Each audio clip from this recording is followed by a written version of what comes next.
Graças a Deus. Amém, queridos. Graça e paz. Amém. Boa noite, graça e paz. Glória a Deus, não é? Abra sua Bíblia em Filipenses. Mas antes nós vamos orar, amém? Feche seus olhos, queridos. Continue com a sua Bíblia aberta em Filipenses e vamos orar. Pai, mais uma vez nós queremos, Deus, pedir ao Senhor graça e sabedoria, inspiração e revelação diante da Tua palavra, Senhor. Flua, Deus amado, te pedimos, Deus, encarecidamente, nos ajude, Espírito Santo, nesta ministração para a glória e para a honra do Teu nome, Senhor. Traga a nós, ó Deus amado, aquilo que está oculto no nosso coração, na nossa mente, aquilo que está oculto na Tua palavra, Senhor amado, e tudo seja revelado. Traga à luz, ó Deus amado, aquilo que precisa ser trazido, Pai.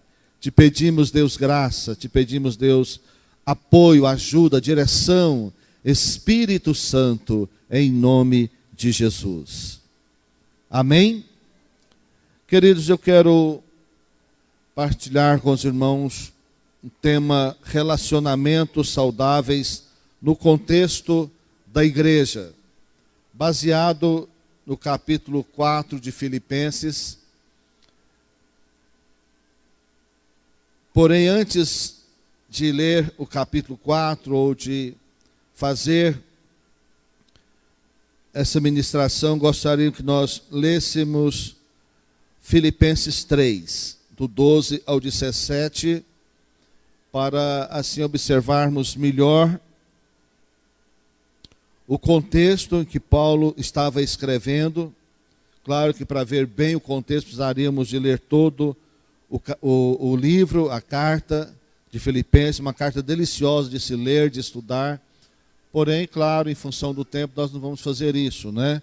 Ler tudo. Sei que os irmãos certamente se cansariam muito e não esperariam. Então, o bom senso diz que nós devemos ler apenas uma parte. Filipenses 3, do 12 ao 17. Você tem aí na sua Bíblia? Diga amém. Então vamos lá. O apóstolo Paulo está dizendo: não que eu tenha já recebido ou tenha já obtido a perfeição, mas prossigo para conquistar aquilo para o que também fui conquistado por Cristo Jesus.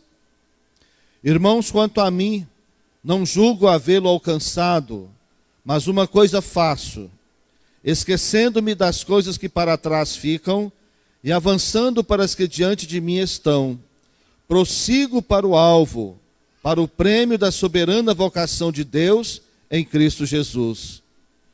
Todos, pois, que somos perfeitos, tenhamos este sentimento, e se porventura pensais de outro modo, também isso Deus vos esclarecerá. Todavia, andemos de acordo com o que já alcançamos. Irmãos, sede imitadores meus e observai os que andam segundo o modelo que tendes em nós. Amém? Agora deixa aí no capítulo 4 que nós vamos estar observando melhor o contexto do capítulo 4. Queridos, relacionamentos saudáveis na igreja, na célula, no discipulado, nos ministérios. Nós temos muitas atividades, então nós desenvolvemos muitos relacionamentos. A grande maioria está em uma célula, a grande maioria está em um discipulado, a grande maioria participa de um ministério. Nós temos o berçário, nós temos o ministério infantil, nós temos a Nação Teen, nós temos, que são os adolescentes, Nação Jovem, temos a rede de casais. Então, inúmeras coisas, não é? Ministério de louvor e adoração, O que mais? Estou esquecendo de alguma coisa? Artes, né? Então são tantas coisas que nós temos e a maioria das pessoas estão envolvidas em uma, duas, ou três, ou até mais, ou pelo menos em uma. Então tudo isso gera o que? Relacionamentos.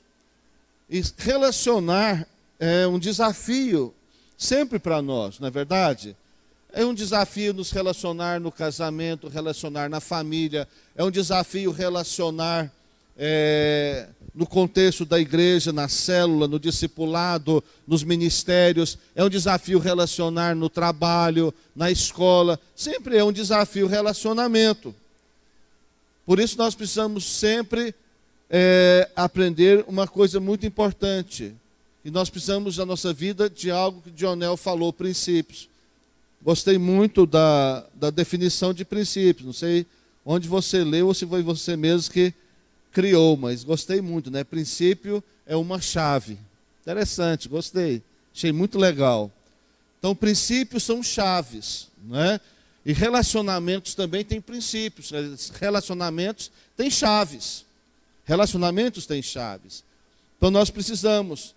E o nosso principal relacionamento é com Deus. É o primeiro relacionamento. O mais importante de todos é com Deus.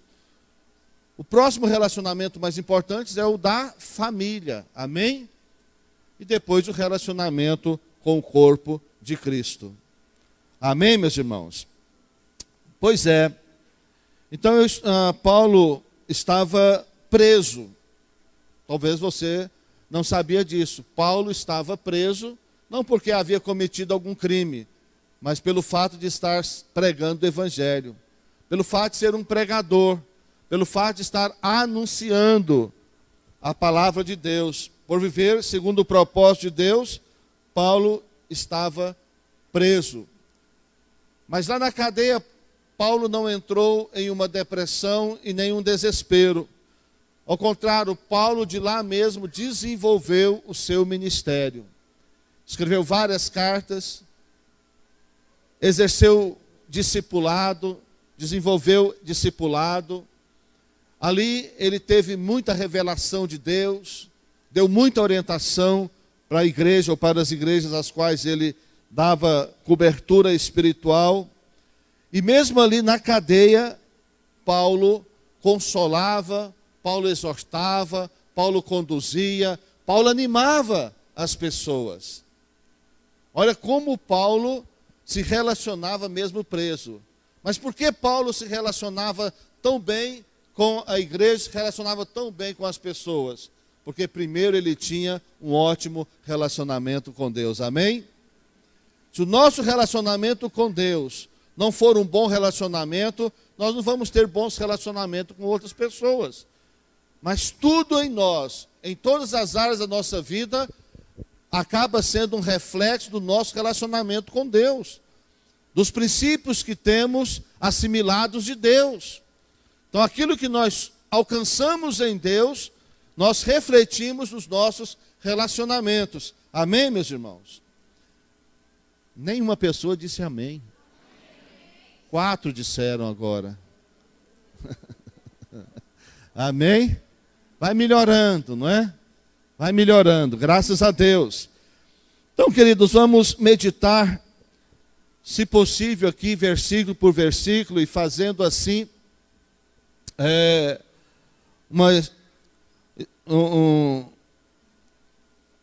uma ministração expositiva.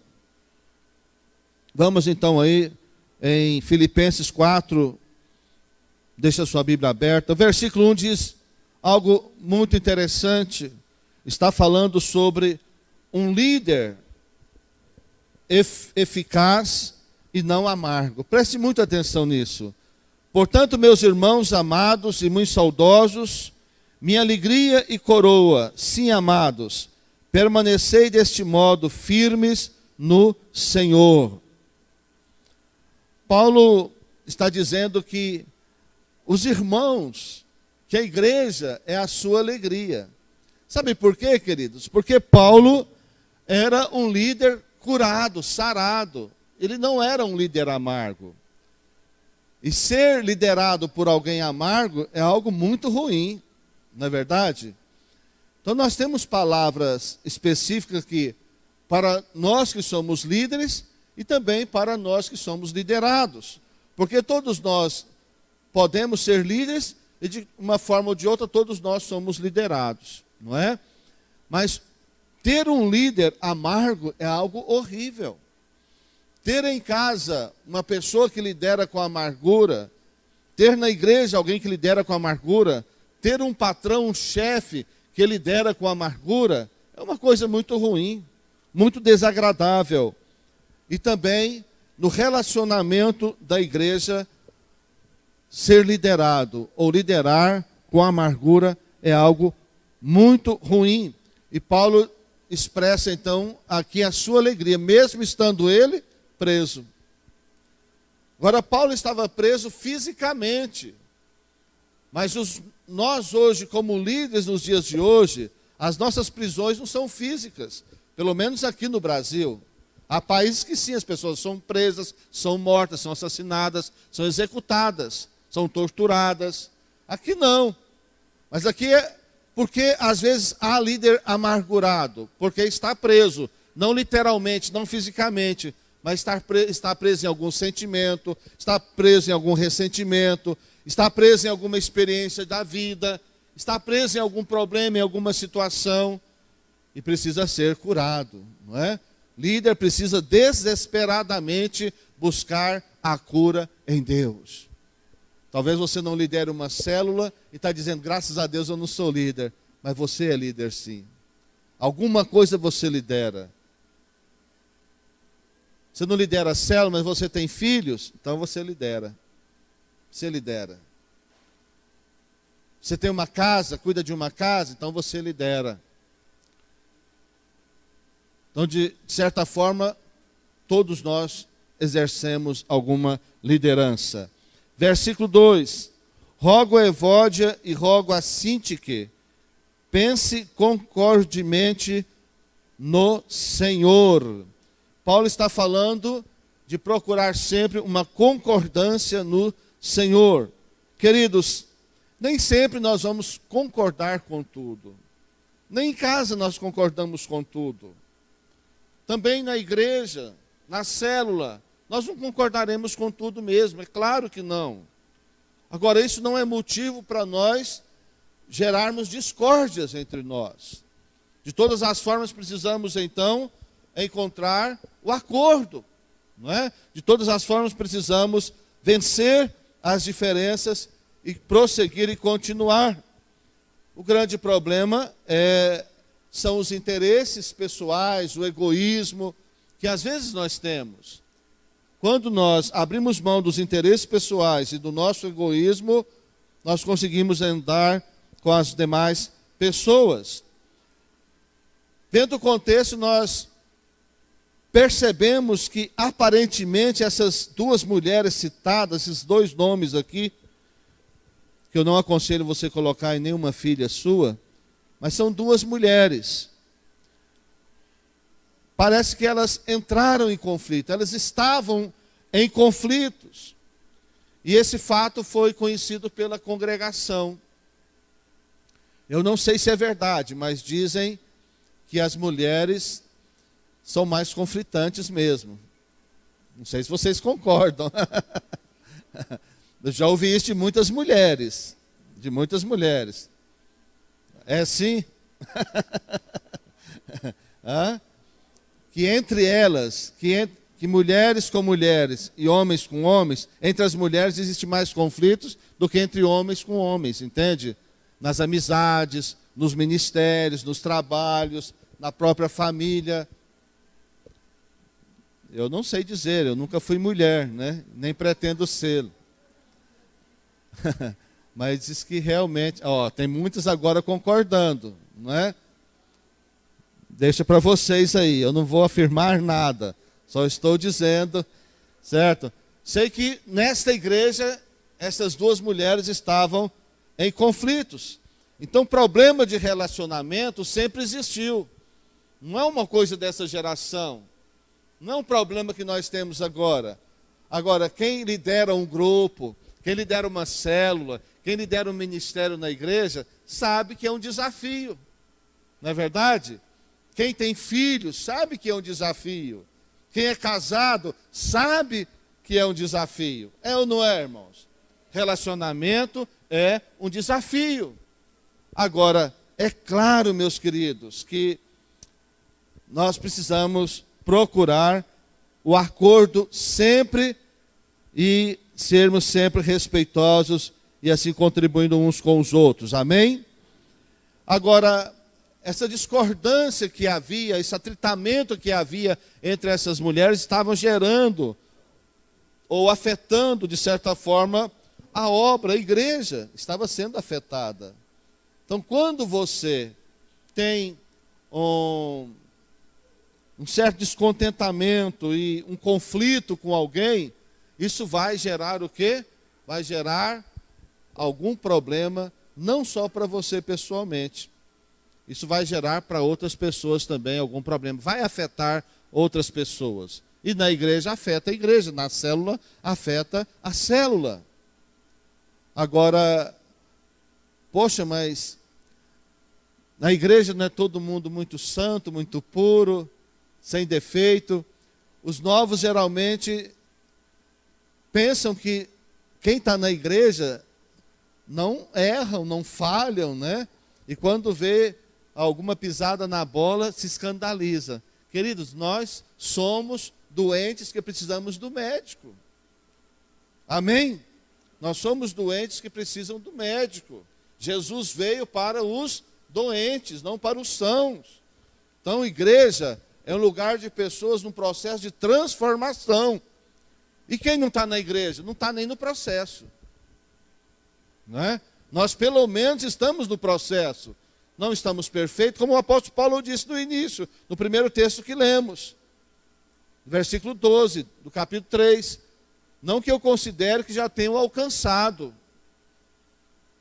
Não exija de ninguém, não exija de nenhuma pessoa a perfeição. Não exija, porque é uma injustiça da sua parte exigir a perfeição de alguém. Exigir a perfeição de um líder, exigir a perfeição de um cônjuge, exigir a perfeição de um pai, de uma mãe, de um filho. Não dá para exigir, queridos, que nós somos limitados, porque nós somos pessoas. E nós nascemos em pecado, diz a Bíblia que nós nascemos em pecado concebeu a nossa mãe, diz a nossa mãe estava em pecado, nos concebeu, nós nascemos também pecadores. Quando a Bíblia diz que nossa mãe nos concebeu em pecado, não significa que foi o pecado dela que gerou a gente, não é isso. Que ela também é uma criatura pecadora, que nós também somos uma criatura pecadora. Por isso Jesus veio, amém? Se não for Jesus, estaremos todos perdidos. Então, nesse contexto, Paulo nos ensina uma coisa em 1 Coríntios capítulo 6, versículo 7. Ele nos ensina que no contexto das discórdias, ou do fato de nós discordarmos uns dos outros, ou de termos até algum problema um com o outro, Paulo nos dá um conselho. Ele fala assim, por que não sofrer o dano? Olha o conselho do Paulo. Sofra o dano, para que ficar discutindo? Por que ficar brigando o tempo todo? Por que querer provar que você é mais perfeito, que você que tem razão? Porque o que ocorre muitas vezes é isso, não é? Nós queremos provar que nós temos razão e que a outra pessoa está errada. Isso é orgulho puro. Isso é ego puro. E o que Paulo diz? Por que não sofrer o dano? Por que não? Para que as coisas possam ser melhoradas, para que as coisas possam ser transformadas. Isso em todo tipo, nível de relacionamento, queridos. E vou te dizer uma coisa, quem não sofre o dano, não vai conseguir ser feliz. Não consegue ser feliz. Porque quem não sofre o dano é porque é justiceiro, tem muita justiça própria. E justiça própria não nos leva a lugar algum, só nos enche de mágoa e nos afasta das pessoas. Então é necessário aprendermos com o apóstolo Paulo. Se necessário for, sofra o dano. é para o bem do relacionamento, é para o crescimento do relacionamento, é para o amadurecimento, então sofra o dano em qualquer nível de relacionamento. Versículo 3: a ti, fiel companheiro de jugo, também peço que as auxilies, pois juntas se esforçaram comigo no Evangelho, também com Clemente e com os demais cooperadores meus, cujos nomes se encontram no livro da vida. Paulo está falando agora para o seu companheiro de jugo, para apoiar aquelas duas irmãs, para ajudar aquelas duas irmãs parece que complicadas, duas irmãs que não entravam em acordo, não sei qual era o problema delas, mas que estavam em atrito, e Paulo fala ao seu companheiro de jugo. Eu gosto dessa expressão companheiro de jugo, porque ela nos ensina coisas muito tremendas mesmo, não é? Porque jugo é o mesmo que a canga.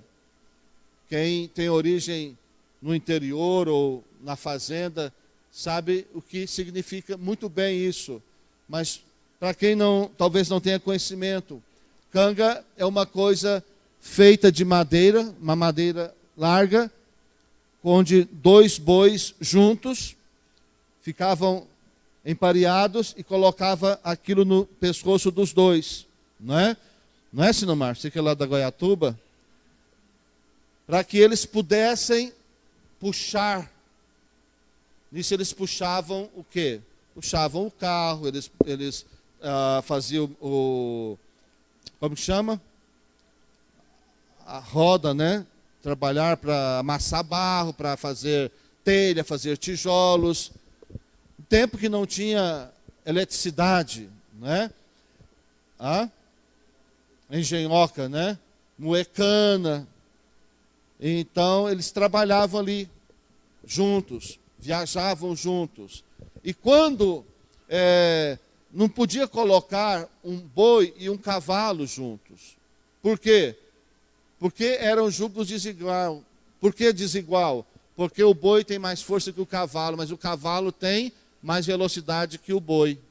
Entende isso? Sabe? Por isso que a Bíblia diz que no casamento, quando um cristão for casar, não deve casar com jugo desigual, porque vai complicar a situação.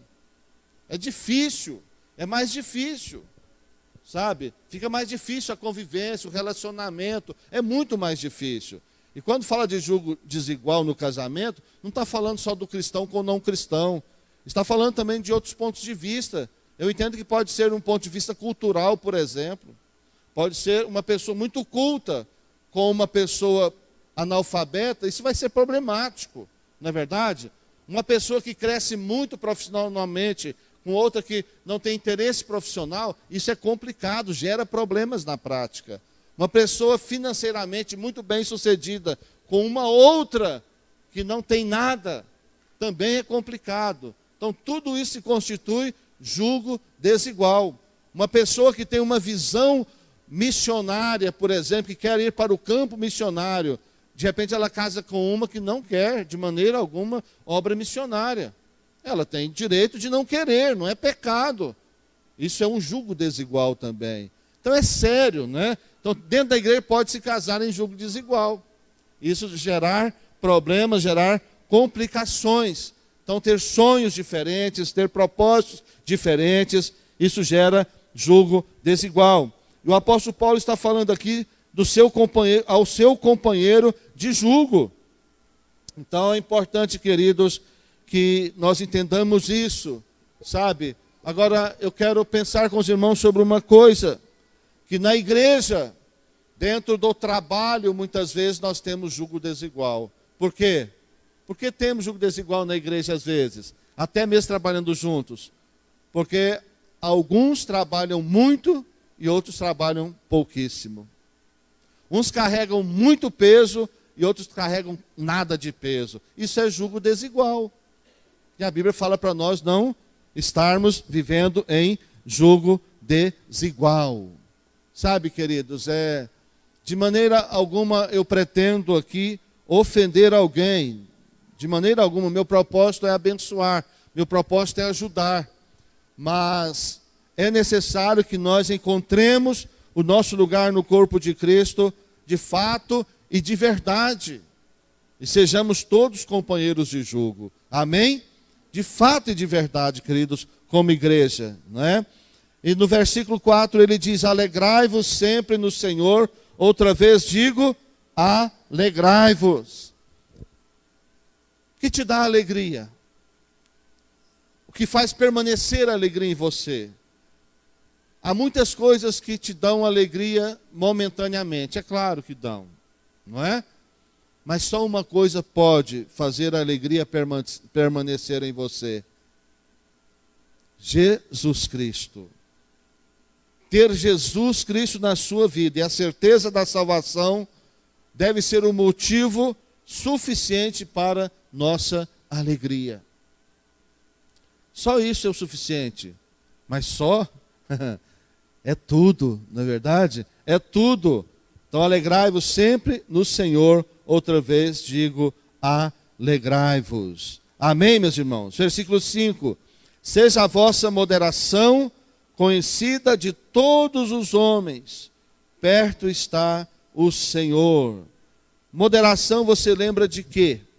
Essa palavra nos fala sobre equilíbrio, exatamente o que está aqui. Moderação e equilíbrio em todas as áreas. Agora, às vezes nós temos equilíbrio em uma área, mas temos desequilíbrio em outra. Há pessoas que são muito equilibradas financeiramente, mas têm desequilíbrio emocional. Há outros que têm equilíbrio emocional, mas têm um desequilíbrio ministerial. Há outros que têm um equilíbrio ministerial, mas têm um desequilíbrio familiar, conjugal. Então, sabe, queridos, nós precisamos buscar a moderação ou equilíbrio em todas as áreas da nossa vida. Nossa vida, ela é composta de várias áreas. Nós vivemos em vários lugares. Nós vivemos em várias situações. Mas nós precisamos de todas elas manter o equilíbrio que o apóstolo Paulo está nos ensinando. Versículo 6. Não andeis ansiosos de coisa alguma. Em tudo, porém, sejam conhecidas diante de Deus as vossas petições, pela oração e pela súplica com ações de graças. Ansiedade é algo muito sério nos dias de hoje. Agora, ansiedade, nós sabemos que é uma coisa que nos movimenta, mas não nos leva a lugar algum. Ansiedade é uma coisa que nos agita, mas não resulta em nada. Eu gosto de uma ilustração da ansiedade, é o seguinte, que ela é como uma cadeira de balanço. Se move, se move, se move, mas não sai do lugar.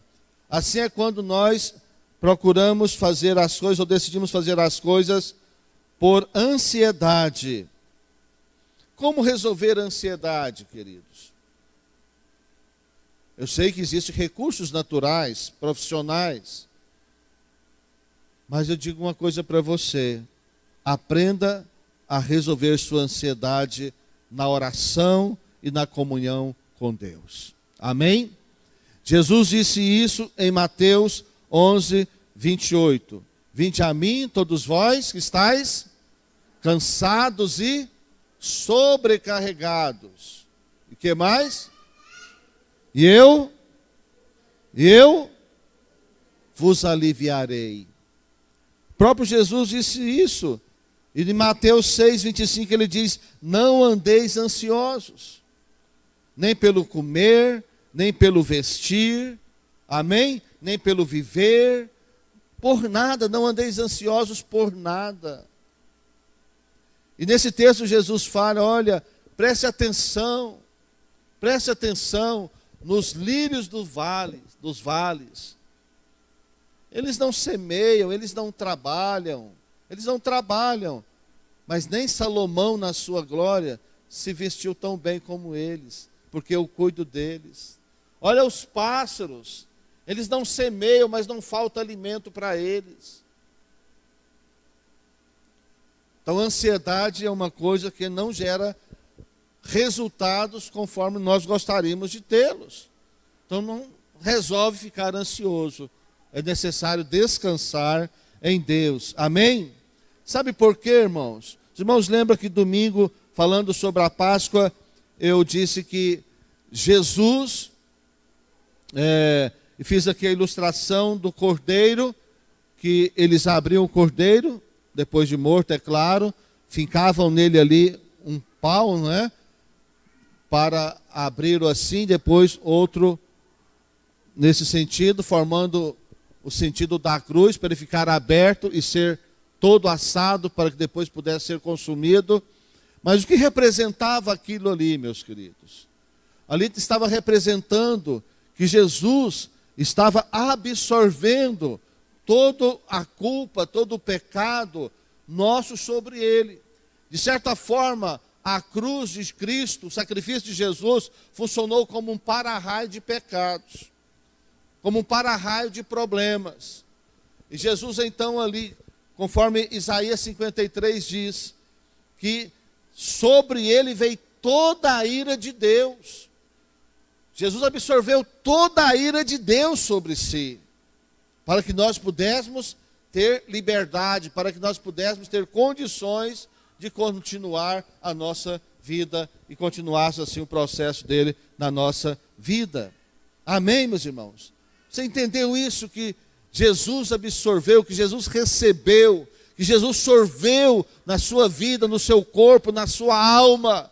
Ele sofreu no físico e sofreu também na sua alma.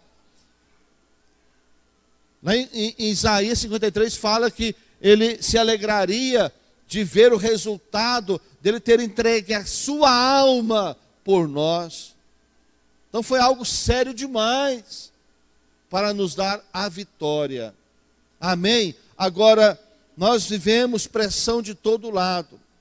Não é verdade? O mundo nos pressiona. O sistema nos pressiona. As situações nos pressionam. Nós precisamos de Jesus. Nossa saída é Jesus, queridos. Não é uma utopia de maneira alguma, mas é algo tremendo e poderoso. Jesus, o Filho de Deus, que desceu dos céus para nos salvar e nos libertar. Amém? E nos dar vida, e ele disse vida em abundância. Versículo 7. E a paz de Deus, que excede todo entendimento, guardará o vosso coração e a vossa mente em Cristo Jesus. Diga para o teu vizinho, por favor, esta paz que Paulo diz, não é um lugar, não é uma circunstância, não é uma religião, não é uma condição. Diga, essa paz é uma pessoa. O profeta Isaías disse isso no capítulo 9, versículo 6. O que ele disse? Porque um filho se nos deu, um menino nos nasceu, e o seu nome será o quê? Maravilhoso, Conselheiro, Deus forte, Pai da eternidade, o quê? Príncipe da paz. Mas antes está escrito, e o governo está sobre os seus ombros. Amém? O governo está sobre os ombros de Jesus. Ele não é mais o menino, ele é Deus. O Deus se fez menino, sim, nasceu, mas cresceu, morreu, ressuscitou e voltou ao seu trono de Deus novamente.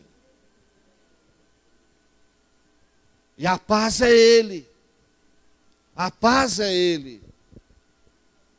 Então a paz é uma pessoa. Precisamos de andar com Ele. Precisamos nos relacionar com Ele. Precisamos de viver com Ele. Versículo 8. Finalmente, irmãos,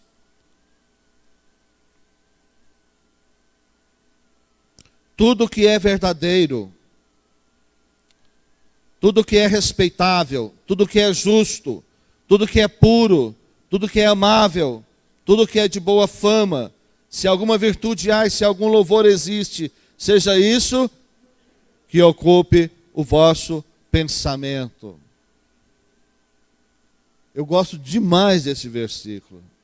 Cito muito esse versículo. E o chamei uma vez de filtro da palavra de Deus. Esse é o filtro que nós temos. Todo sentimento, toda palavra e toda a ação nossa devem ser filtrados por esse versículo. Você já ouviu demais e até já disse muito essa expressão: é verdade? É pecado dizer verdade? Está errado dizer verdade? Às vezes está. Não é porque é verdade tem que ser dito. Não é porque é verdade tem que ser propagado. Não é porque é verdade deve ser recebido no coração. Veja bem, tem que ser verdade, tem que ser respeitável, tem que ser justo, tem que ser puro, tem que ser amável, tem que ser de boa fama, tem que ter virtude. Se for de algum louvor, aí isso pode ocupar o nosso pensamento, a nossa fala, o nosso discurso, as nossas ações. É muita coisa, sim ou não? Não é só porque é verdade, devemos pensar, devemos falar. Não. Porque é verdade, mas você fala de mau jeito, você fala com falta de amor. Se for para falar com falta de amor, não fale. Porque com falta de amor não vai edificar, não vai curar, não vai libertar, não vai construir, não vai resolver. Então tem que ser falado com amor, amém? Não adianta falar verdade sem amor. Porque verdade sem amor pode ferir muito mais do que uma mentira. Pode prejudicar muito mais do que uma mentira. Então isso nos ensina sobre relacionamento. Versículo 9. O que também aprendeste, recebeste, ouviste e vistes em mim, isso praticai, e o Deus da paz será convosco. Olha que tremendo que Paulo está dizendo. Paulo aqui corre um risco sério, né? Talvez nós não tenhamos a ousadia e a coragem dele. Ele disse: o que vocês aprenderam de mim, receberam de mim, ouviram de mim, viram em mim, isso praticai. Paulo, em outras palavras, está dizendo assim: ó, você quer ter um bom nível com Deus, um bom nível espiritual, você quer manter um padrão em Cristo bom, é só você repetir tudo que eu faço. Falar tudo que eu falo, fazer tudo que eu faço. É só você fazer isso, só você me imitar. O que Paulo está dizendo aqui? Que é importante ter um padrão humano e ser um padrão humano também. Às vezes nós somos muito espirituais, falando: meu padrão é Jesus. Eu só sigo Jesus. Meu padrão é Jesus. Isso é um equívoco, não é? Na verdade, há sobre nós esse peso, há sobre nós essa responsabilidade. As pessoas olham para nós e requerem de nós um padrão. Então nós sim precisamos procurar ser padrão.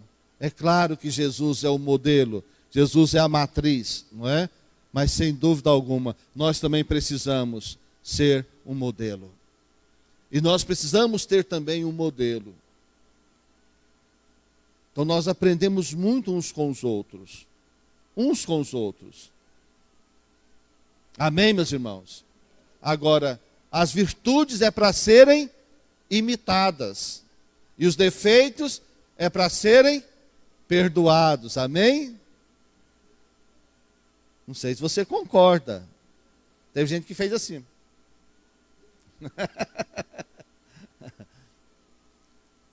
As virtudes é para serem imitadas, seguidas, e os defeitos é para serem suportados e perdoados, queridos. Porque Jesus foi claro sobre isso. Se não perdoardes uns aos outros, não sereis perdoados. Se não compreenderdes, não sereis compreendidos. Mas na medida que perdoardes, sereis perdoados também. Então não adianta nós ficarmos com atitude de juiz sobre as pessoas.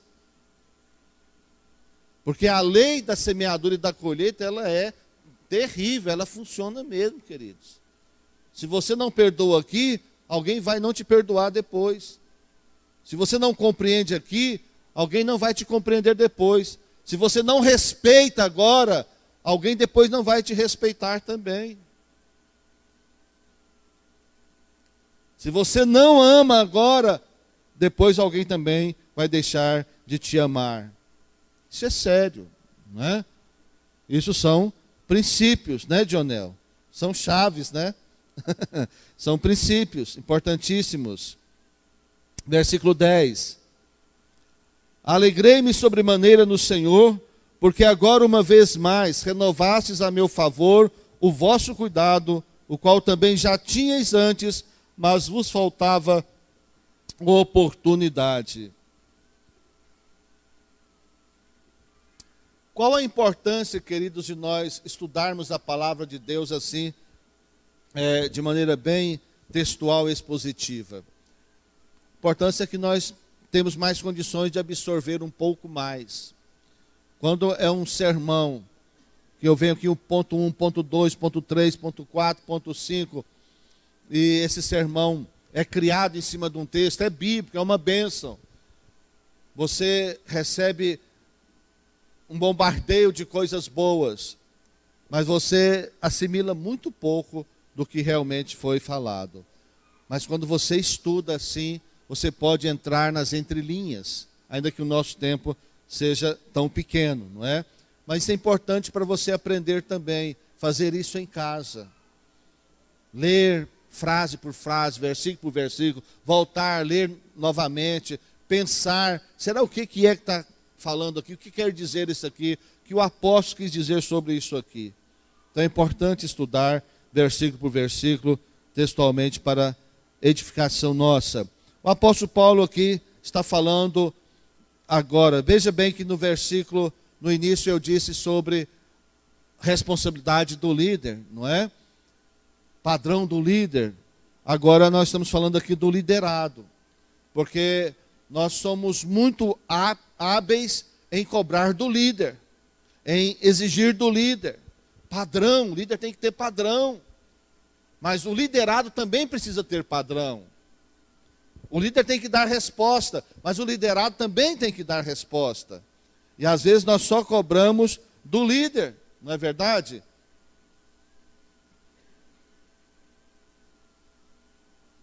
Isso acontece muito, principalmente com as pessoas que às vezes não são muito comprometidas no trabalho. Elas não conseguem entender que as outras estão ocupadas. Elas acham que as outras têm todo o tempo para elas, a hora que elas quiserem. E às vezes líderes são mal compreendidos por isso, não é? Então ficou doente, não foi visitar. É uma falha, nós falhamos. Alguém ficou doente, a célula tem que visitar, o líder da célula tem que visitar, o pastor tem que visitar, mas às vezes nem sempre é possível, não é? Morreu alguém da família, é importante que a igreja esteja presente, pelo discipulado, pela célula, pelo pastor, alguém teve que ir. Mas acontece vezes que nós de repente não conseguimos fazer. Mas quando o líder fica doente, essas pessoas não vão visitá-lo. Por quê? O líder não precisa de carinho, não precisa de amor, não precisa de ajuda, não precisa de apoio, não precisa também de ser cuidado. O líder é uma pessoa que tem problemas iguais ao liderado, que tem deficiências iguais ao liderado. A diferença do líder é que ele decidiu, apesar de si, servir a Deus e cumprir o propósito de Deus, enquanto o liderado que ainda não decidiu está tranquilo. Só essa diferença, não é? Mas o líder também precisa ser abençoado. Amém, meus irmãos? Então diga para o teu vizinho, abençoe o teu líder, que tanto tem te abençoado. Seja útil ao teu líder, ajude o teu líder. Pergunta ao teu líder o que você pode fazer para ajudá-lo. Amém? Pergunte ao seu discipulador, pergunte ao seu líder de célula, seu líder de ministério, o que você pode fazer para ajudar, para melhorar. Dê sugestões. Amém? E boas sugestões. Agora, sugestões que você se comprometa com ela. Porque tem gente muito boa para arrumar serviço para os outros. Tem ideias maravilhosas, mas não põe o dedo. Não é? Quer que façamos tantas coisas. Que bom. Que bom. Ideias boas. Mas não quer trabalhar, não. Só quer que os outros trabalhem. Enxerga a solução, defeito e solução. Mas não executa a solução. Não adiantou. Não é? Então há coisas que eu não consigo fazer como pastor. Mas de repente você tem a solução e vai conseguir fazer. Amém? Tem coisa que seu líder de repente não vai conseguir fazer, mas você poderia tanto fazer, e ser uma bênção para a sua célula, e ser uma bênção para a igreja. Ah, como isso seria maravilhoso, não é verdade? Proteja o seu líder. Diga para o teu vizinho, proteja o teu líder. Não é? Olha só, Saul era líder sobre Davi. Mas Deus já tinha ungido Davi rei. Mas Saul ainda estava ocupando a posição de rei. Então ele ainda era, de certa forma, liderado por Saul. E Saul perseguindo Davi, queria matar Davi, acabar com a vida de Davi. E Davi por várias vezes escapou. E muitas vezes ele ajudou Saul. E de repente encontrou com Saul numa situação que era fácil ele acabar com Saul. E os seus amigos e companheiros queriam que ele fizesse. Ele disse o quê? Ai de mim, ou quem sou eu para tocar no ungido do Senhor? Está errado. Está errado. Mas foi Deus quem estabeleceu. Eu que vou tocar nele? De jeito nenhum. Não sou besta nem nada, não é? Esperou a sua hora, esperou o seu momento. Então defenda, proteja o seu líder, amém? Quando você ouvir alguém falando, viu Marquinhos? Se ouvir alguém falando do Avalone, pode ser, eu acho que ninguém fala mal dele não, mas pode ser que alguém fale, né? Você fala, ei, para aí. O Avalone realmente, ele tem defeito mesmo. Mas não precisa falar não, porque o diabo já fala isso todo dia. Por que você tem que falar? Não é? É meu líder, amém? Hã? Gravou aí? Então, é assim que funciona, né? Amém, meus irmãos? Isso é vida cristã, relacionamento saudável, né? Então, invista na vida do seu líder, que tanto se desgasta por você. Olha o versículo 11. Digo isto, não por causa da pobreza, porque aprendi a viver contente em toda e qualquer situação. Olha a nobreza de alma do apóstolo Paulo, sabe? Ele está falando aqui daquilo que as pessoas tinham ajudado ele, e ele estava falando aqui, sabe de quê? De dinheiro mesmo, né? De dinheiro. Você já pediu o seu líder dinheiro emprestado? Já pediu ele dinheiro para alguma coisa? E você já deu algum dinheiro para ele? Então, queridos, Paulo está falando disso, né? Paulo está falando disso. Né, Anice? Você está rindo. Então, olha, Anice. Anice, como se diz lá no espanhol, não te pongas colorada. Está vermelhinha. Então não peça dinheiro a Anice, ofereça dinheiro para Anice. Amém? Né? Não peça a ela uma torta de graça. Leve um prato de salgado para ela. Amém? Não pode. Está proibida. O que nós vamos levar para ela então? Picanha pode? Água? Salada? Duvido que ela fique sem picanha.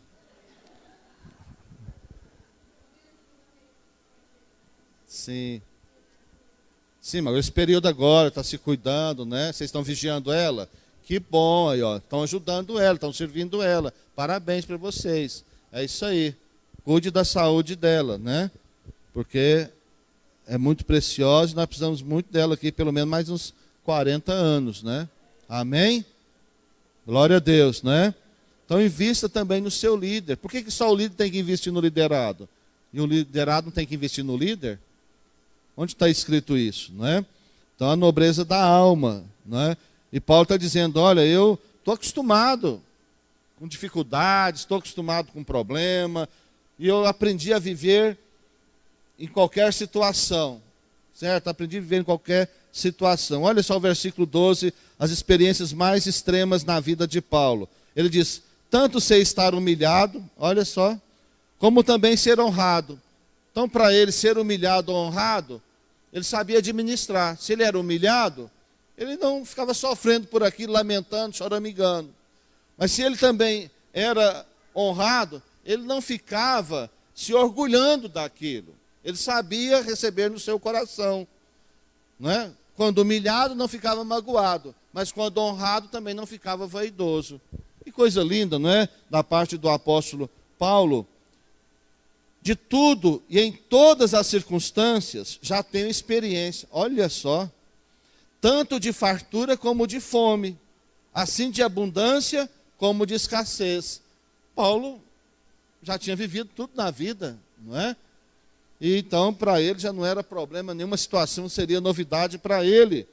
Mas sabe o que é? Paulo, foi ele quem escreveu Romanos 8, 28. O que está escrito em Romanos 8, 28, Verinha? Cadê a Verinha? Pecadora não veio hoje, né? É porque ela estava também no acampamento, né? Imagina como é que está esse pessoal que está no acampamento, viu? Só de ver as fotos, eu fiquei cansado. É sério. O que é, tia Rose? Todas as coisas cooperam, todas as coisas contribuem para o bem daqueles que amam a Deus. Ah, complementou, muito bem, Elda. Que são chamados segundo o seu propósito.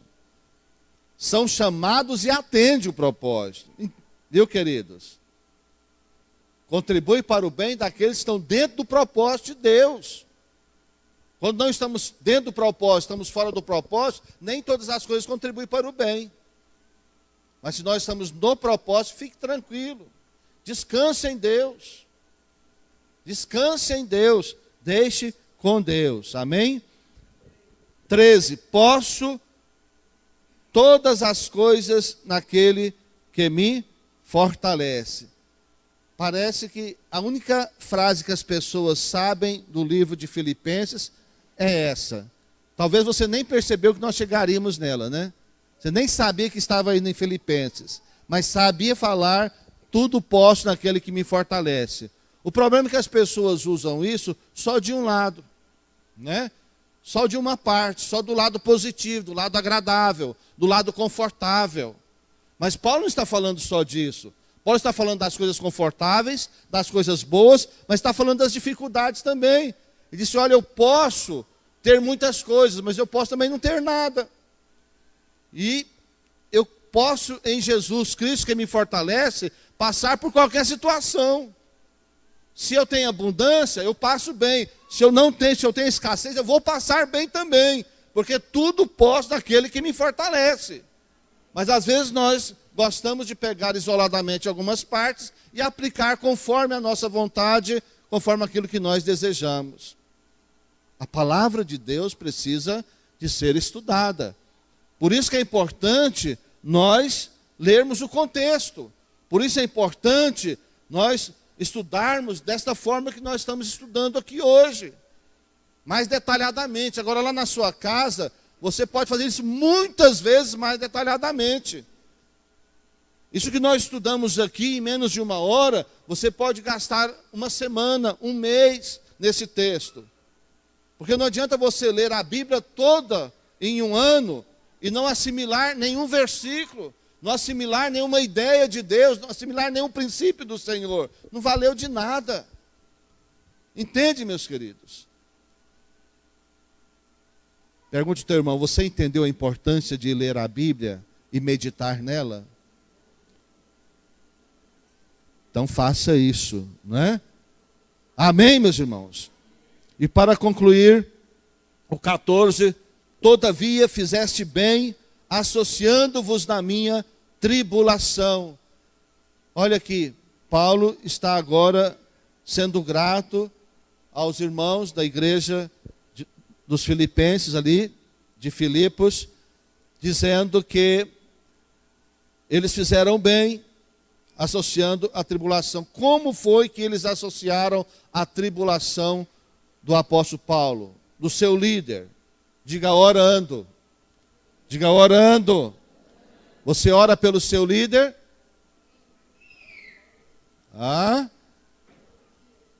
Todo dia? Amém. Então não é só o líder que tem que orar por você, você também tem que orar pelo líder.